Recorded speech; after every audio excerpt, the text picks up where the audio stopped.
खून की खुशबू पूरे विला में फैल गई थी। वहीं आसपास छुपे शैतान भी खून की खुशबू को से जाग उठे थे। सिया अपनी कटी हुई उंगली से बहते हुए खून को निहार रही थी। अचानक उस कमरे में ढेर सारे चमगादड़ ने हमला कर दिया था, इसलिए सिया जोर जोर से चिल्लाना शुरू कर देती है। उसे चमगादड़ से बहुत डर लगता था। उसने डर के कारण अपनी आंखें जोर से बंद कर लीं। पीछे से बिहान अपना पूरा काबू खो बैठा था। वो अपनी शक्तियों को कंट्रोल नहीं कर पा रहा था। उसका सर घूमने लगा था और खुद को काबू नहीं कर पा रहा था। विहान के हाथ के नाखून धीरे धीरे बढ़ने लगे थे। वो इंसान से किसी भयानक जानवर में बदल रहा था। वहीं पर अंधेरे से निकला एक इंसानी हाथ, जिसने कमरे की खिड़कियों को सही समय पर खोल दिया था और सारे चमगादड़ कमरे से बाहर चले गए थे। सिया ने जब महसूस किया कि अब कमरे में शांति हो चुकी है, उसने धीरे धीरे अपनी आंखें खोली और अपने सामने देखा कि एक लड़का, जो किसी साइको की तरह लग रहा था, उसने अपने हाथों पर सिलाई कर रखी थी। उसके शरीर पर बने घाव ताजे थे और उसने उन घाव को ब्लेड से बनाया था। उसकी आंखों के नीचे काफी डार्क सर्कल थे। उसके चेहरे को देखकर साफ पता चल रहा था कि वो काफी दिनों से सोया नहीं है। उसका चेहरा सफेद था। उसके हाथ में एक गुड्डा था जो काफी भयानक दिखाई दे रहा था। उस गुड्डे के अंदर से दिल की धड़कने की आवाज सुनाई दे रही थी। उस लड़के ने गुड्डे के अंदर इंसानी दिल लगा रखा था, जिसे वो लड़का सीने से लगा रखा था। सिया उस लड़के ऐसा होलिया देखकर घबरा जाती है। वो अपने मन में सोच रही थी, भला कोई इंसान इतना पागल कैसे हो सकता है। वो बस जान बचाकर वहां से भागना चाहती है, लेकिन वो अपने हालातों से मजबूर थी। उसने सोचा, कोई इंसान इतना खुद को कैसे चोट पहुंचा सकता है। इतनी बेरहमी से खुद को शीला हुआ है। और वो गुड्डा जिसमें इंसान ही दिल था, आखिर वो दिल किसका है और अपने सीने से उसे क्यों लगा रखा है। उसे डर नहीं लगता क्या? उस लड़के ने दबी आवाज से सिया के कानों में कहा, तुम कौन हो लड़की, और यहाँ क्या कर रही हो? उस लड़के की आवाज सुनकर सिया के रोंगटे खड़े हो जाते। वो लड़के को अपने इतने करीब देकर सिया की चीज निकलने वाले थे, लेकिन उसने खुद पर कंट्रोल करके रखा हुआ था। डर के कारण उसकी आवाज दब गई थी। उसके कुछ बोलते ही अचानक पीछे से किसी ने भारी आवाज से लड़के को कहा, रिहान, वो हमारी मेहमान है, उसे डराओ मत, अभी तो यहाँ आई है। सिया सोचने लगी कि तो इस साइको लड़के का नाम रिहान है। ये दिखने में डरावना है। जब से इस विले में आई हूं तब से कोई ना कोई अजीब इंसान मिल ही रहा। पहले वो अजीब लड़का जो पता नहीं कहाँ अंधेरे में गायब हो गया, और अब ये डरावना लड़का जो मेरी जान लेने के पीछे पड़ा हुआ है। इसका होलिया देखकर तो ऐसा लगता है कि मेरी जान ही चली जाएगी। मुझे तो नहीं लगता इस हवेली में मैं ज्यादा दिन तक रह पाऊंगी। जिस तरह यहाँ के लोग हैं। रियाश ने सबको शांत किया और अपनी अपनी जगह पर बैठने का आर्डर दिया। रियाश के एक आर्डर पर बिना किसी के सवाल जवाब के सब अपनी अपनी जगह पर बैठ जाते हैं।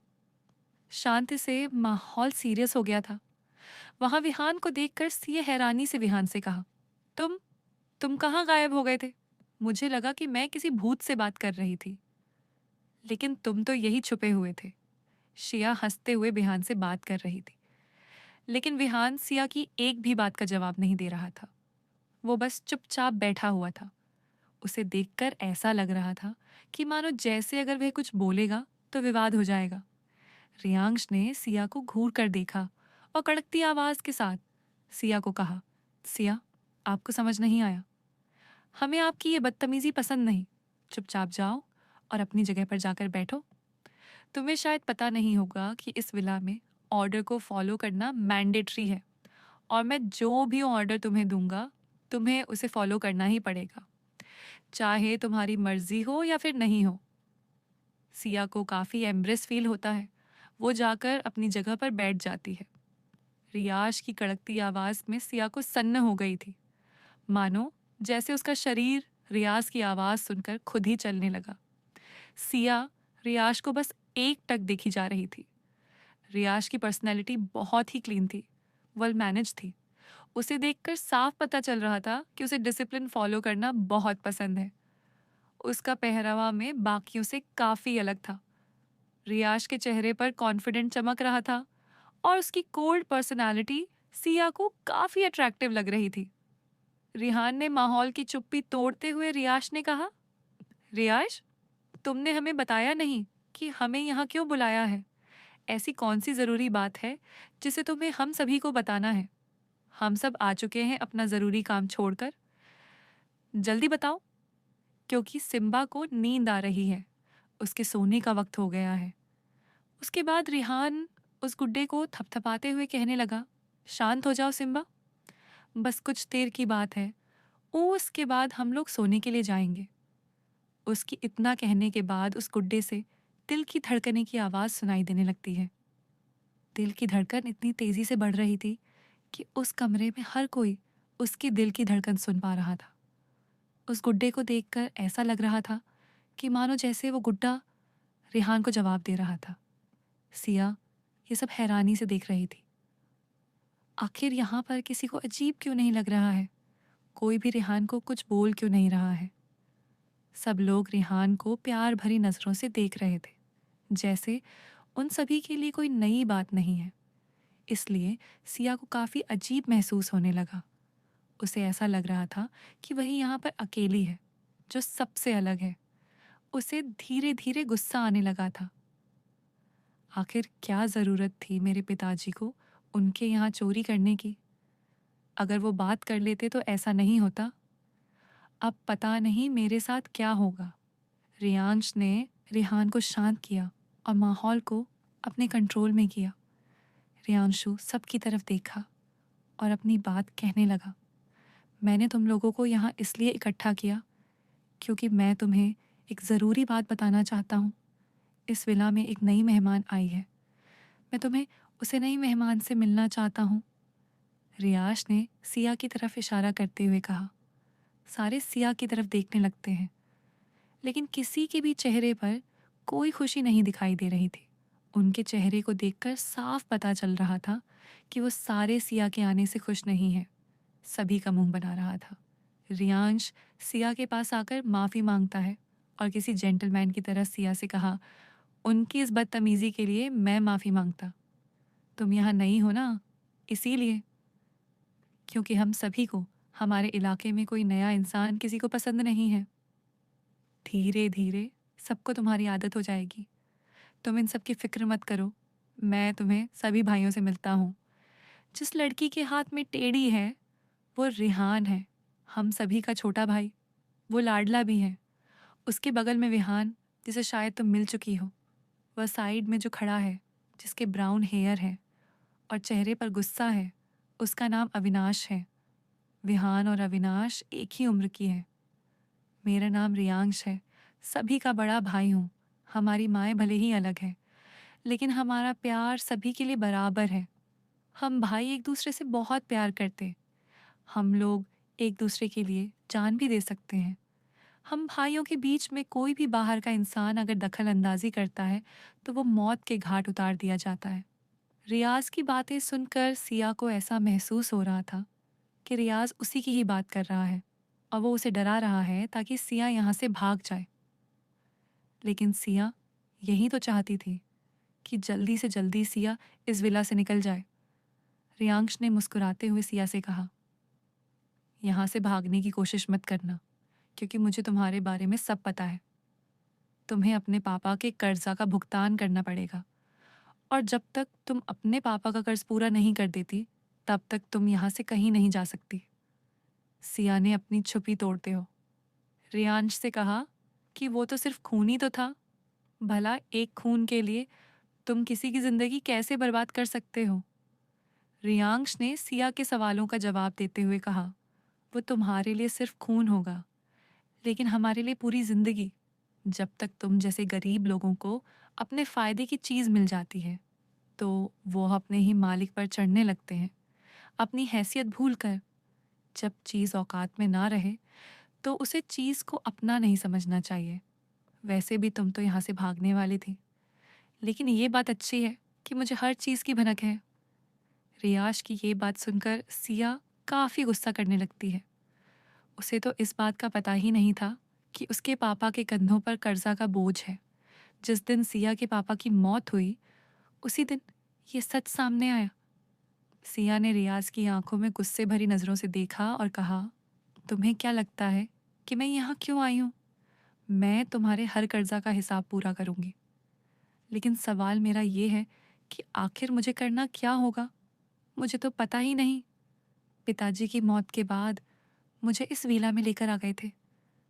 मुझे तो कुछ सोचने का मौका भी नहीं मिल पाया और किसी ने मेरी मर्जी भी नहीं पूछी। रियाज मुस्कुराते हुए चेहरे से सिया की तरफ देखते हुए कहा, भला नौकरों से कौन मर्जी पूछता है? सिया ने कहा, एक्सक्यूज मी, मैं कोई नौकर नहीं हूँ। रियाज ने कहा, तुम्हारा काम बता रहा हूँ। सिया, तुम इस विल में नौकर का काम करोगी और तुम्हें हम चारों भाइयों की केयर करनी होगी। सबको टाइम पर ब्रेकफास्ट बनाकर दोगी, विले को साफ करोगी। एक सेकंड लेट नहीं होना। सिया, रियाज की शर्तें सुनकर सिया का दिमाग घूमने लगता है। जहाँ वो पहले अपने घर में लाडली थी, सब लोगों से प्यार करते हैं, लेकिन यहाँ उसे ऐसा महसूस हो रहा था कि अब वह किसी की लाडली नहीं। सिया को चारों भाई नफरत भरी नजरों से देखते हैं और अब उसे इन चारों भाइयों की गुलामी करनी पड़ेगी। उसके पास कोई और रास्ता नहीं था। उसे इस विला में किसी कैदी की तरह रहना पड़ेगा।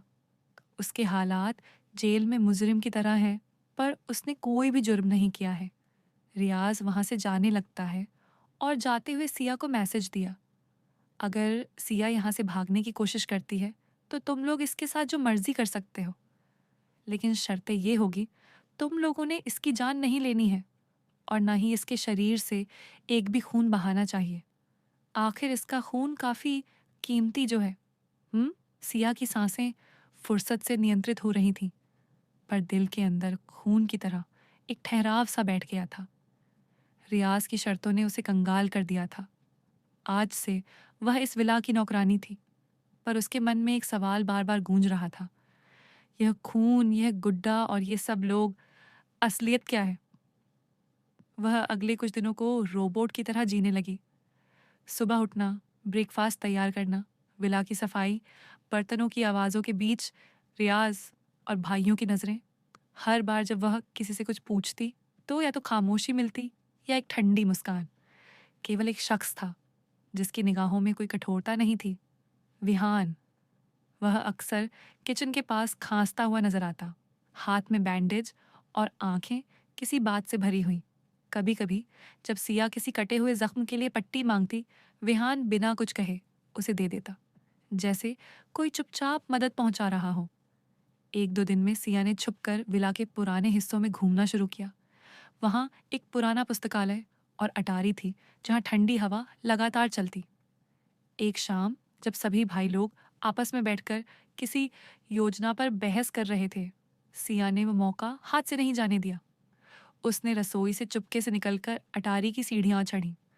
वहां धूल में दबा एक तख्ता खुलने वाला ट्रंक मिला और उसके अंदर कुछ कागज, एक पुराना लेजर बुक और एक झुर्रीदार फोटो थी जिसमें उसके पिता और रियाज की आपस में कुछ लिखित दिख रही थी। लेख पढ़कर सिया का शरीर ठिठका गया।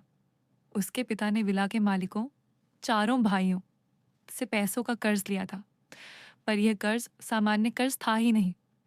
ये कर्ज किसी पुराने वादे का हिस्सा था, एक वादा जो पूरा होने पर किसी को अमृता नहीं देता, पर यहाँ के लोगों की जिंदगी किसी विशेष रक्तपुंज से बनती थी।